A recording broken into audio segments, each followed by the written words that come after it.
અને આ શાનધારા અંગે લિંબાયતના ધારાસભ્ય સંગીતા પાટીલે મોટો ખુલાસો કર્યો। 500 હિન્દુ વસ્તી વચ્ચે એક મુસ્લિમ સુરક્ષિત છે। સંગીતા પાટીલે કહ્યું 500 મુસ્લિમની વચ્ચે એક હિન્દુ સુરક્ષિત રીતે નથી રહી શકતો। વીટીવી ન્યૂઝની સાથે ખાસ વાતચીતમાં શાનધારા અંગે તેમણે મોટી વાત કરી। લિંબાયતના જે વિસ્તારમાં હિન્દુ રહેતા હતા આજે નામશેષ થઈ ગયા છે। પહેલા જ્યાં હિન્દુઓ બહુમતીમાં હતા ત્યાં હવે મુસ્લિમો બહુમતીમાં આવી ગયા છે। સંગીતા પાટીલે આ વાત કરી છે। લિંબાયત વિધાનસભા વિસ્તારમાં 1 લાખથી વધારે મુસ્લિમો વસવાટ કરી રહ્યા છે ત્યારે લિંબાયત વિધાનસભા વિસ્તારમાં આ શાનધારાને લઈને અનેક ફરિયાદો ઉઠી રહી છે। મુસ્લિમ સમુદાયની વસ્તી એક જ એજન્ડાથી કામ કરતી હોવાનો તેમણે આરોપ લગાવ્યો। પહેલા 1-2 વ્યક્તિ ભાડુઆત બનીને આવે છે અને પછી આખું નગર ઉભું કરી દે છે। મકાન માલિકને કિંમત કરતા વધારે રૂપિયા આપી મકાનની ખરીદી કરે છે। સંગીતા પાટીલે આ વાત કરી।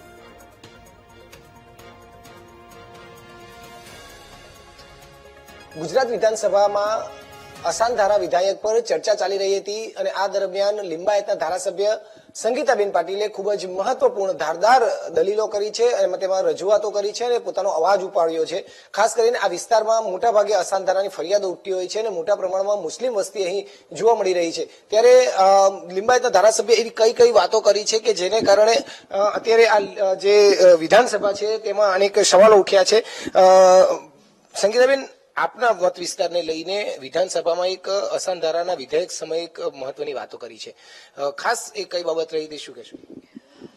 ગઈકાલે ગુજરાત વિધાનસભામાં ગુજરાત અસાનધારા સુધારા વિધેયક પર જ્યારે બિલ પર ચર્ચા ચાલી હતી એમાં મારે પણ ભાગ લેવાનો હતો અને મારા વિસ્તાર લિંબાયત વિસ્તાર આપ સૌ જાણો છો કે લિંબાયત વિસ્તારમાં 1.25 લાખથી પણ વધુ મુસ્લિમ સમુદાયના ભાઈઓ રહે છે અને બધા જ મુસ્લિમ ભાઈઓ ત્રાસ આપે એવું નથી, પણ અમુક અસામાજિક તત્વ એવા છે કે ઘણા બધા ત્રાસ આપતા હોય છે। એના માટે અને મારે એક જ પ્રશ્ન હતો કે 500 હિન્દુના વસ્તીમાં એક મુસ્લિમ જ્યારે સુરક્ષિત રહી શકે છે ત્યારે 500 મુસ્લિમના વિસ્તારમાં જ્યારે એક હિન્દુ કેમ સુરક્ષિત નહીં રહી શકે?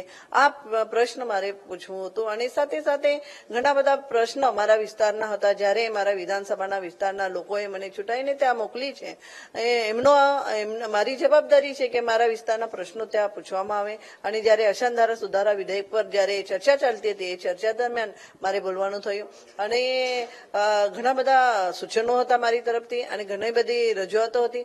સાથે સાથે જે અસાનધારાની જે અમુક સોસાયટીઓ જે છે જે પહેલા હિન્દુ વસ્તી ધરાવતી બહુમત ધરાવતી વસ્તીઓ હતી, જેવી કે ભાવના પાર્ક, બુદ્ધ વિહાર સોસાયટી, ગોવિંદનગર અને સાથે સાથે મારુતિનગર, પદ્માવતીનગર, અંબિકાનગર, અંબાનગર, આવી ઘણી બધી સોસાયટીઓ છે જે ત્યાં પહેલા હિન્દુઓ રહેતા હતા, હવે ત્યાં હિન્દુના નામ શેષ રહી ગયા છે। હવે તો 1-2 જે હિન્દુઓ 1-2 પરિવાર બાકી હતા તો એમને પણ કેવી રીતે એમને હેરાન કરવાનો, માનસિક ત્રાસ, શારીરિક આપવાનો અને સાથે સાથે વેચવામાં મજબૂર થઈ જાય એના માટે એમને એ છોડીને જતા રહે, સ્થળાંતર કરે, આ હદ સુધી એમને માનસિક ત્રાસ આપવામાં આવે છે। તો મને એક જ છે કે આવા જે પરિવારો હોય એવા હિન્દુ પરિવારોને ત્યાંથી ચાલ્યા જાય એની પરમિશન આપવું જોઈએ અને સાથે સાથે જે આ જે ફાઇલો અસાનધારાની પાસ કરવામાં આવે છે એ અસાનધારાની ફાઇલો જ્યારે પાસ કરવામાં આવે છે ત્યારે તો એના પર નિયંત્રણ લાવવું જોઈએ, એનો ડોક્યુમેન્ટ ચેક કરવું જોઈએ અને સાથે સાથે એ વ્યાજબી છે કે નહીં એના પર નિયંત્રણ લાવીને એ અટકાવી શકે છે। જ્યારે અસાનધારા દરેક વિસ્તારમાં છે તો અસાનધારા જે હિન્દુને વેચે તો એના પર પરમિશન આપવું જોઈએ, હિન્દુ મુસ્લિમને વેચે તો પરમિશન નહીં આપવું જોઈએ, આવું અમારી એક સૂચન હતું। સાથે સાથે જે કડક કાયદો લાવવાની આજે ગુજરાત સરકારે પહેલ કરી છે ત્યારે આપણે મારા ઘણા બધા એવા સૂચનો હતા કે મારા વિસ્તારના લોકોના જે પ્રશ્ન હતા એ પ્રશ્ન મેં ત્યાં માંડ્યા હતા। મેમ, બીજું કે આખી એક મોડસ ઓપરેન્ડી ચાલતી હોય એવું જોવા મળતું હોય છે કે પેલા 1-2 આવે ને પછી આખું નગર વસી જાય છે, એ કઈ આખી જોવા મળતી હતી? એમાં ઘણી બધી જગ્યા પર એવું છે કે એક હિન્દુ વિસ્તારમાં એક મુસ્લિમ સમુદાયના ભાઈ આવે છે, ભાડાનું મકાન લે છે, ભાડાના મકાન લે છે, પછી એ વધારાના પૈસા આપીને પણ એ ઘર મિલકત એ વેચવા પર મજબૂર થઈ જાય એવી રીતે એમને હેરાન કરવામાં આવ્યું છે. પછી એ પોતાનું એક ઘર લે છે, 1445 નું હોય તો 3-4 માળા બનાવી લે છે, બાજુમાં એના પર બીજા સગાવાલા સંબંધી આવી જાય છે, ત્રીજો આવી જાય, ચોથો આવી જાય, એવી રીતે આખું નગર ત્યાં વસવાટ થઈ જાય છે. તો આના પર નિયંત્રણ લાવવા માટે મેં આ મારા વિસ્તારના પ્રશ્નની રજૂઆત કરી હતી. એટલે એવી આખી સિચ્યુએશન કરી નાખે છે કે હિન્દુઓએ હિજરત કરવીને જવું પડે છે, તો સુરક્ષા કેટલી મહત્વની બની રહે છે?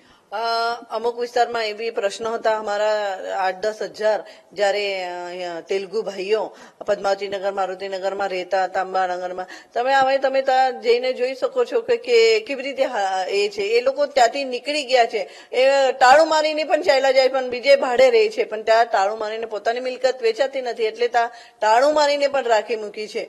પણ આવી રીતે માનસિક ત્રાસ એમને આપવામાં આવે છે અને ત્યાંથી સ્થળાંતર થઈ જાય એવી રીતે એમને જવું પડે છે.